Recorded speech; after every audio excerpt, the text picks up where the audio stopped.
Era uma noite tranquila de sexta-feira, e João estava em casa assistindo a um filme. Ele morava sozinho em uma casa pequena, mas aconchegante, em um bairro relativamente seguro. A chuva caía lá fora, criando um som relaxante que combinava perfeitamente com a atmosfera do filme. De repente, João ouviu um barulho estranho vindo da cozinha. Ele pausou o filme e ficou em silêncio, tentando identificar o som. Parecia que alguém estava mexendo na porta dos fundos. Seu coração começou a bater mais rápido. Ele se levantou devagar e pegou uma faca na cozinha, tentando não fazer barulho. Quando chegou à porta dos fundos, viu que a maçaneta estava se mexendo. Alguém estava tentando entrar. João sentiu um frio na espinha e, sem pensar duas vezes, ligou para a polícia. Enquanto esperava, ele ouviu a porta se abrir lentamente. Um homem encapuzado entrou na cozinha, olhando ao redor. João se escondeu atrás do balcão, segurando a faca com força. O invasor começou a vasculhar os armários, procurando por algo de valor. João sabia que precisava agir rápido. Ele respirou fundo e, com toda a coragem que conseguiu reunir, gritou para o invasor sair de sua casa. O homem se virou, surpreso, e viu João com a faca. Por um momento, os dois ficaram parados, se encarando. Então, o invasor correu em direção à porta e fugiu na chuva. João trancou a porta rapidamente e esperou a polícia chegar. Quando os policiais chegaram, João contou tudo o que aconteceu. Eles fizeram uma busca na área, mas não conseguiram encontrar o invasor. João estava abalado, mas aliviado por estar seguro. Ele sabia que aquela noite ficaria marcada para sempre em sua memória.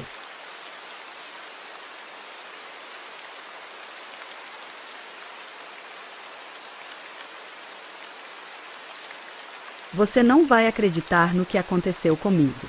Eu costumava achar que essas histórias de terror eram só invenções da cabeça das pessoas, mas depois do que vivi, não posso mais duvidar de nada. Tudo começou quando um amigo meu, o Lucas, herdou uma casa antiga que pertencia ao avô dele, no interior. Era uma daquelas casas grandes e velhas, cheia de corredores escuros e móveis antigos que rangem ao menor toque. Aparentemente, a casa estava fechada desde que o avô dele morreu, uns 5 anos atrás. O Lucas estava animado com a ideia de reformar e passar alguns finais de semana por lá, então me convidou para ajudar. A gente foi num sábado, de tarde, e até aquele momento tudo parecia normal. O lugar estava bem desgastado pelo tempo, com um cheiro de mofo e poeira por toda parte, mas tinha uma certa beleza nas coisas antigas que ainda estavam ali, como os quadros e os móveis de madeira escura. O problema começou quando o sol começou a se pôr. Enquanto explorávamos o andar de cima, descobrimos uma porta que estava trancada. Estranho, porque o Lucas tinha a chave de tudo, menos daquela porta. Ele ficou curioso, claro, e passamos um bom tempo tentando abrir. Depois de muita força, a porta cedeu e encontramos algo que não esperávamos, um quarto. Mas o mais bizarro não era o quarto em si, era o que tinha dentro dele. As paredes estavam cheias de marcas de unhas, como se alguém tivesse tentado sair de lá desesperadamente. O chão estava riscado de maneira semelhante, como se fosse resultado de uma luta frenética. No centro do quarto, havia uma cadeira de balanço. Ela estava de costas para a gente, virada em direção a uma janela fechada. A cadeira, aos poucos, começou a se mover sozinha. Achei que era o vento entrando por alguma fresta, mas o ar ali dentro estava completamente parado. Lucas tentou se aproximar, mas um barulho seco ecoou pelo quarto, um som horrível, como de ossos quebrando. O mais estranho? A cadeira parou de se mover no instante em que ele deu mais um passo. Aquela noite foi longa. A cada minuto, o clima na casa parecia mais pesado, como se algo estivesse nos observando. Decidimos ficar ali só até o amanhecer, já que sair no meio da noite pela estrada deserta não parecia uma boa ideia. Mas dormir era impossível. Ouvíamos passos pelos corredores, portas que se abriam e fechavam, e um murmúrio baixo, quase como se alguém estivesse sussurrando bem ao lado de nossos ouvidos. De madrugada, acordamos com um som alto vindo do andar de baixo, como se algo pesado tivesse caído. Descemos correndo, e o que vimos nos fez congelar. A cadeira de balanço estava agora na sala, virada diretamente para a porta de entrada, balançando lentamente, como se estivesse esperando alguém. Tentamos sair da casa imediatamente, mas quando Lucas foi abrir a porta, ela estava trancada, do lado de fora. Lembra aquela sensação de ser observado? Ficou insuportável naquele momento. O ar ficou denso, quase sufocante, e o murmúrio aumentou. Ele não estava mais vindo de um canto isolado da casa, mas de todos os lados, como se as paredes sussurrassem segredos terríveis. Foi então que a porta do quarto no andar de cima, aquela com as marcas de unhas, bateu com força. Eu nunca vi o Lucas tão apavorado. Ele correu até a janela, tentando quebrá-la para sairmos, mas nada fazia a janela ceder. Desesperados, começamos a empurrar os móveis contra a porta da frente, tentando nos sentir mais seguros, mas nada parecia funcionar. O que nos salvou foi o amanhecer. Assim que o primeiro raio de sol entrou pela janela, a casa ficou silenciosa de novo, como se nada tivesse acontecido. Conseguimos abrir a porta e saímos correndo dali sem olhar para trás.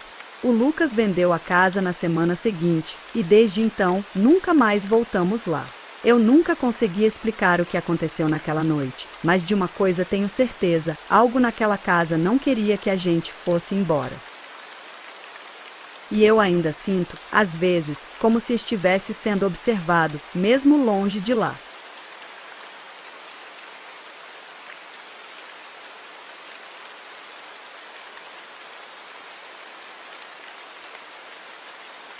Eu sempre fui muito metódico com minha rotina noturna.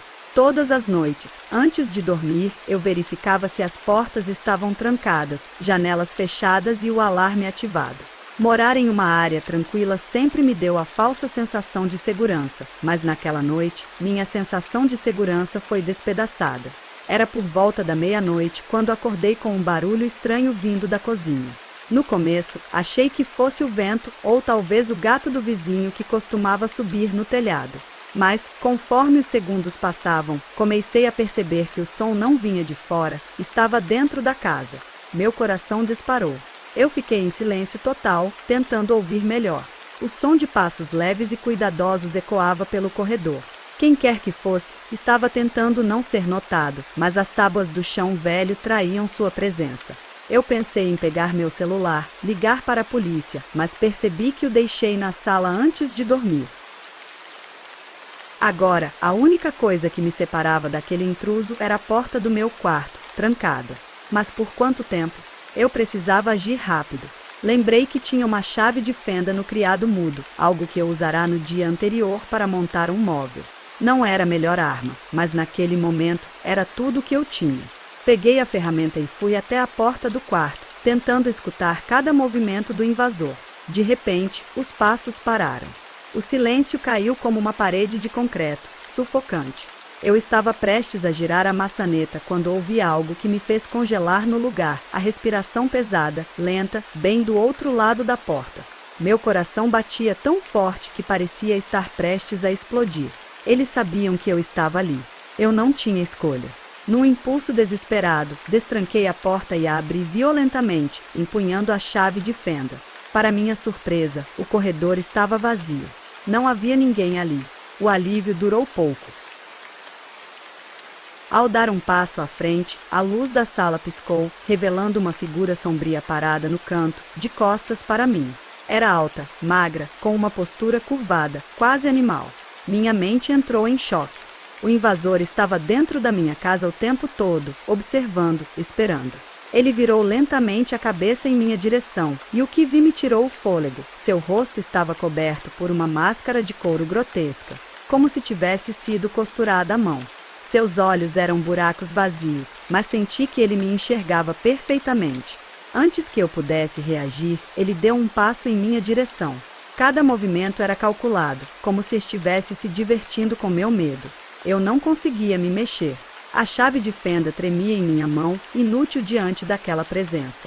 Ele parou a poucos metros de mim. E então, como se quisesse prolongar o terror, inclinou a cabeça de lado e soltou uma risada baixa, rouca, quase um sussurro. Não havia para onde correr. A risada daquele ser ecoou no corredor, e eu sentia o suor escorrendo pela minha testa. Ele não se movia mais, apenas me encarava com aquela máscara grotesca. Eu sabia que não tinha tempo a perder.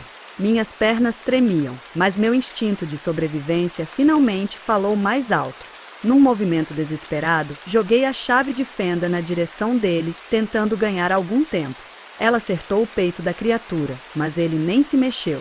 O som do metal caindo no chão soou tão final como o fechar de um caixão. Eu precisava correr.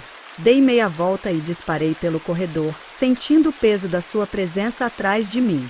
Cada passo que eu dava parecia ser seguido por um som de madeira rangendo, como se ele estivesse logo atrás. Meu corpo estava em puro pânico.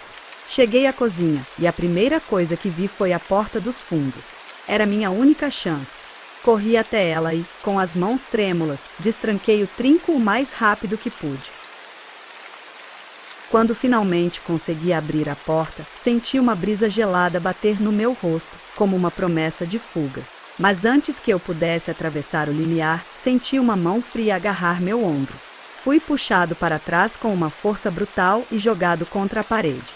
A dor percorreu meu corpo e, por um momento, fiquei completamente sem ar. A visão turvou, mas o pavor era tão grande que eu me forcei a continuar lutando. Eu ainda conseguia ver a porta aberta, a saída, tão perto. A figura agora estava diante de mim, sua presença esmagadora e ameaçadora. Com a mão ainda em meu ombro, ele me ergueu, trazendo seu rosto mascarado mais perto do meu. O som da sua respiração pesada preenchia o ar, e por trás daquela máscara, eu podia sentir uma satisfação macabra, como se ele estivesse saboreando meu medo. Foi então que ele falou. Um sussurro rouco e baixo, como o som de folhas secas sendo amassadas. Você não devia ter acordado. Num último impulso de desespero, com o pouco de força que me restava, empurrei com tudo o que tinha e consegui me desvencilhar. Corri pela porta dos fundos sem olhar para trás, sentindo o frio da noite me envolver. Disparei pelo jardim e só parei quando cheguei à rua, minhas pernas mal sustentando meu peso. Foi ali, de pé sob a luz fraca de um poste, que olhei para trás. A casa estava em completo silêncio, e a porta dos fundos, que eu havia deixado escancarada, agora estava fechada. O invasor tinha sumido. A polícia nunca encontrou nenhum sinal de arrombamento. Não havia evidências de que alguém tivesse entrado ou saído da casa naquela noite. Mas eu sei o que vi, o que senti. Desde então, não consigo dormir direito. A cada pequeno barulho, meu coração dispara, esperando que aquela figura sombria e mascarada volte.